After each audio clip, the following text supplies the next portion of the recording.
Welcome to my channel. Space science से part 1 में 20 basic प्रश्नों को देखेंगे और इसको इमेज के माध्यम से समझेंगे। ये स्पेस साइंस से पार्ट 1 है और इसका पार्ट 2 500 पूरे लाइक होने पर जल्द ही लाएंगे। तो जल्दी से वीडियो को लाइक कर दे, चैनल को सब्सक्राइब कर दे। पहले क्वेश्चन की तरफ चलते हैं। पहला क्वेश्चन है, व्हाट इज स्पेस? अंतरिक्ष क्या है? इसका आंसर देखते हैं।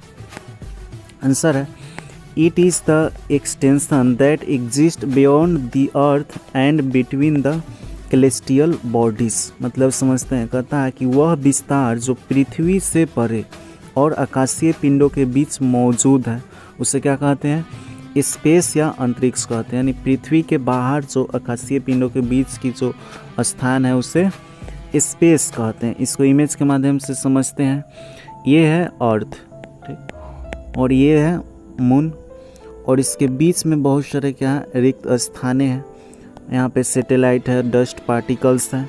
तो इसी बीच के स्थान को हम लोग क्या बोलते हैं? स्पेस कहते हैं, अंतरिक्ष कहते हैं। अगला क्वेश्चन देखेंगे। अगला क्वेश्चन है, व्हाट इज यूनिवर्स? ब्रह्मांड क्या है? इसका आंसर देखते हैं। The entire time and space and its contents are called the universe। यानी संपूर्ण समय और अंतरिक्ष और उसकी अंतर्वस्तु को ब्रह्मांड कहते हैं। पूरे समय और अंतरिक्ष और उसमें जो वस्तुएं हैं उन सभी वस्तुओं से किसका निर्माण हुआ है? इस ब्रह्मांड का निर्माण हुआ है। ये सूरज है और इसके चारों तरफ बहुत सारे क्या ग्रह है, तारे हैं और सैटेलाइट्स हैं, और इस सभी से किसका निर्माण हुआ? ब्रह्मांड का निर्माण हुआ।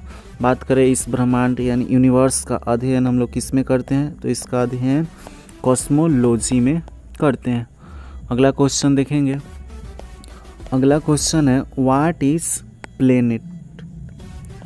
ग्रह किसे कहते हैं? इसका आंसर देखते हैं। The massive bodies that revolve around the sun are called planets. सूरज के चक्कर लगाने वाले भारी पिंडों को क्या कहते हैं? ग्रह कहते हैं। इसको समझते हैं। कहता है कि सूरज के चारों तरफ चक्कर लगाने वाले पिंडों को, यह है सन, और इसके बाहर जो है 8 ग्रह अपनी कक्षा में क्या कर रहे हैं? ऑर्बिट में चक्कर लगा रहे हैं। तो जो सूरज का चक्कर लगाएगा उसको क्या कहेंगे? ग्रह कहेंगे। अगला क्वेश्चन देखेंगे। अगला क्वेश्चन है, व्हाट इज सैटेलाइट? उपग्रह किसे कहते हैं? इसका आंसर देखते हैं। The heavy bodies that revolve around the planets are called satellite. कहता है कि ग्रहों के चक्कर लगाने वाले भारी पिंडों को क्या कहते हैं? उपग्रह कहते हैं। जो ग्रह का चक्कर लगाएगा उसको कहेंगे उपग्रह। जैसे ये है पृथ्वी, और इस पृथ्वी के चारों तरफ बहुत सारे पिंड हैं जो अपनी कक्षा में पृथ्वी का चक्कर लगा रहे हैं। तो जो पृथ्वी का चक्कर लगाएगा या ग्रह का चक्कर लगाएगा उससे क्या कहेंगे? सैटेलाइट कहेंगे। अगला क्वेश्चन देखेंगे। अगला क्वेश्चन है, what is black hole? Black hole कृष्ण विवर या कृष्ण छिद्र क्या है? इसका आंसर देखते हैं। आंसर है, a strong gravitational field of space time from which nothing including light और other electromagnetic waves has sufficient energy to escape it. Eventually they go down a hole. This hole is called black hole, कृष्ण hole. इसको समझते हैं। कहता है कि अंतरिक्ष समय का एक मजबूत गुरुत्वाकर्षण क्षेत्र जहाँ से प्रकाश या अन्य विद्युत चुंबकीय तरंगे सहित किसी भी चीज़ में इससे बचने के लिए पर्याप्त ऊर्जा नहीं होती है। अंततः वे एक छिद्र में चले जाते हैं। इसी छिद्र को कृष्ण छिद्र या ब्लैक होल या कृष्ण विवर कहते हैं। इसको इमेज के माध्यम से समझते हैं। पता है कि वह क्षेत्र एक मजबूत ग्रेविटेशनल वाला क्षेत्र है जहाँ पे प्रकाश से इलेक्ट्रोमैग्नेटिक वेव्स जा सकती है, पर यहाँ से वापस लौटने के लिए इसमें पर्याप्त मात्रा में ऊर्जा नहीं होती। अंततः वह इस होल में या छिद्र में चले जाते हैं। इसी को क्या बोलते हैं? ब्लैक होल या कृष्ण विवर कहते हैं। अगला क्वेश्चन देखेंगे। अगला क्वेश्चन है, what is the total number of planets in the solar system? सौरमंडल में ग्रहों की कुल संख्या कितनी है? इसका आंसर है 8। अगला क्वेश्चन देखेंगे। अगला क्वेश्चन है the 8 planets in the solar system have the correct order from the sun. सौरमंडल में 8 ग्रह का सूरज से सही क्रम है। इसका आंसर देखते हैं। सूरज से सही क्रम की बात करें तो पहला है मरकरी, दूसरा वेनस, तीसरा अर्थ, चौथा मार्स है, पांचवा जुपिटर, छठा सैटर्न, सातवां यूरेनस और आठवां जो है नेपच्यून है। पहला हो जाएगा बुध, दूसरा शुक्र, तीसरा पृथ्वी, चौथा मंगल, पांचवा बृहस्पति, छठा शनि, सातवां अरुण और आठवां वरुण है। इस तरह से सूरज से इसका क्रम है। अगला क्वेश्चन देखेंगे। अगला क्वेश्चन है which is the closest planet to the sun. मतलब सूरज से सबसे नज़दीक ग्रह कौन सा है? इसका सही आंसर है मरकरी, बुध। इसको इमेज के माध्यम से देखते हैं। ये है सन और ये है सूरज। ये है सूरज और इसके नज़दीक में जो है मरकरी, यह सूरज के सबसे नज़दीक का क्लोजेस्ट प्लेनेट है। अगला क्वेश्चन देखेंगे। अगला क्वेश्चन है which is the farthest planet from the sun. सूरज से सबसे दूर का ग्रह कौन सा है? इसका सही आंसर है नेपच्यून, वरुण। वरुण जो है सूरज से सबसे दूर ग्रह है। यहाँ पे देखे थे मरकरी जो था वह सबसे नज़दीक ग्रह था और वरुण जो है नेपच्यून, ये सूरज से सबसे दूर स्थित ग्रह है। अगला क्वेश्चन देखेंगे।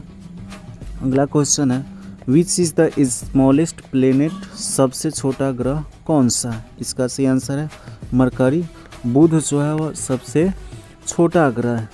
इसे यहाँ पे देखते हैं, इसके आकार से ये जो है मरकरी, यह सबसे छोटा ग्रह है। पता है कि Mercury the smallest planet in our solar system, यानी जो मरकरी है वह सोलर सिस्टम में, सौरमंडल में सबसे छोटा ग्रह है। अगला क्वेश्चन देखेंगे विच इज़ द बिगेस्ट प्लेनेट। सबसे बड़ा ग्रह कौन सा है? इसका सही आंसर है जुपिटर। बृहस्पति जो है सबसे बड़ा ग्रह है। अगला क्वेश्चन देखेंगे why is the earth called the blue planet. पृथ्वी को नीला ग्रह क्यों कहा जाता है? इसका आंसर देखते हैं। इसका आंसर है the earth is called a blue planet because about 71% of its surface is covered by water due to which it appears blue when seen from outside। इसका मतलब समझते हैं। कहता है कि पृथ्वी को एक नीला ग्रह कहा जाता है क्योंकि इसकी सतह का लगभग 71% हिस्सा पानी से ढका है, जिसके कारण बाहर से देखने पर नीला दिखाई देती है। अगला क्वेश्चन देखेंगे। अगला क्वेश्चन है why is Mars called the red planet. मंगल को लाल ग्रह क्यों कहा जाता है? इसका आंसर देखते हैं। When iron rust on the surface of Mars the iron turns into ferric oxide being read it scatters and reflects red light. इसका मतलब समझते हैं। कहता है मंगल ग्रह की सतह पर जब लोहा में जंग लग जाता है तो लोहा फेरिक ऑक्साइड में बदल जाता है। यह लाल होने के कारण लाल रंग के प्रकाश को बिखेरती और परावर्तित करती है। इसको यहाँ पे समझते हैं। मंगल ग्रह की सतह पे ना लोहा अधिक मात्रा में मिलते हैं और ये लोहा जो ऑक्सीजन के संपर्क में आने पर फेरिक ऑक्साइड यानी Fe2O3 का निर्माण कर लेते हैं और यह मुख्य रूप से लाल भूरे रंग का होता है। और जब इस पर प्रकाश पड़ता है तो वह लाल रंग के क्या करती है, बिखेरती है और परावर्तित करती है, जिसके कारण मंगल जो है लाल रंग का दिखाई देता है। अगला क्वेश्चन देखेंगे why does the colour of the sky appears blue. तथा आकाश का रंग नीला क्यों दिखाई देता है? पहले देखे थे पृथ्वी का रंग जो है वह नीला क्यों दिखाई देता है, तो पृथ्वी के सतह पे अधिक 2/3 भाग पे 71% भाग पे क्या है, पानी है। इस कारण से वह नीला दिखाई देता है। अब आकाश नीला क्यों दिखाई देता है, इसका आंसर देखते हैं। कहता है dust particles in the atmosphere scatters blue light due to which the sky appears blue. इसको समझते हैं। वायुमंडल में धूल कण नीले रंग के प्रकाश को प्रकीर्णन करते हैं, जिसके कारण आसमान नीला दिखाई देता है। अगला क्वेश्चन देखेंगे। अगला क्वेश्चन है what is the colour of the sky as seen from space. अंतरिक्ष से देखने पर आकाश का रंग कैसा होता है। अंतरिक्ष से देखने पर पृथ्वी और पृथ्वी से परे यहाँ पे मान लेते हैं स्पेस है, और इस स्पेस से आकाश को देखते हैं तो ये कैसा दिखाई देगा, तो ये जो है ब्लैक रंग का दिखाई देगा, यानी काला दिखाई देगा। यहीं स्पेस से अगर पृथ्वी की तरफ देखते हैं तो ये हमको नीला दिखाई देगा, जबकि आकाश को देखते हैं तब काला दिखाई देगा। अगला क्वेश्चन देखेंगे why do star seem to twinkle in the sky. आसमान में तारे क्यों टिमटिमाते प्रतीत होते हैं। इसका आंसर देखते हैं एटमॉस्फेरिक रिफ्रैक्शन, यानी वायुमंडलीय अपवर्तन। वायुमंडलीय अपवर्तन के कारण जो है आसमान में तारे टिमटिमाते प्रतीत होते हैं। वास्तव में तारे टिमटिमाते नहीं है। सूरज भी एक तारा है, ये टिमटिमाता नहीं है क्योंकि ये पृथ्वी के नज़दीक है और इसका प्रकाश जो अधिक आता है, जबकि दूर स्थित तारे का प्रकाश जो है पृथ्वी तक नहीं पहुंच पाता है। इस कारण से वे दिन में दिखाई नहीं देते हैं, जबकि रात में वे टिमटिमाते प्रतीत होते हैं। इसका एक कारण है वायुमंडलीय अपवर्तन। अगला क्वेश्चन देखेंगे who is the discoverer of the solar system. सौर मंडल के खोजकर्ता कौन है। इसका आंसर है निकोलस कोपरनिकस। कोपरनिकस ने सौर मंडल की खोज की थी। अगला क्वेश्चन देखेंगे who gave the law of motion of planets. ग्रहों के गति का नियम किसने दिया। इसका सही आंसर देखेंगे योहानेस केपलर। योहानेस केपलर ने ग्रहों के गति का नियम दिया था। अगला क्वेश्चन देखते हैं। अगला क्वेश्चन है what is the outermost layer of the sun called. सूरज के बाह्यतम परत को क्या कहते हैं। इसका सही आंसर है कोरोना। किरीट या कोरोना जो है वह सूरज की सबसे बाहरी परत है। अगला क्वेश्चन देखेंगे the constituent of the sun are. सूरज के संगठक है। सूरज किससे बना हुआ, तो सूरज जो है मुख्य रूप से हाइड्रोजन और हीलियम गैस से बना हुआ है। बात करें हाइड्रोजन की तो इसमें लगभग 74% है। हीलियम गैस की प्रतिशत की बात करें तो ये 24% है, और अदर गैस जो है 2% है।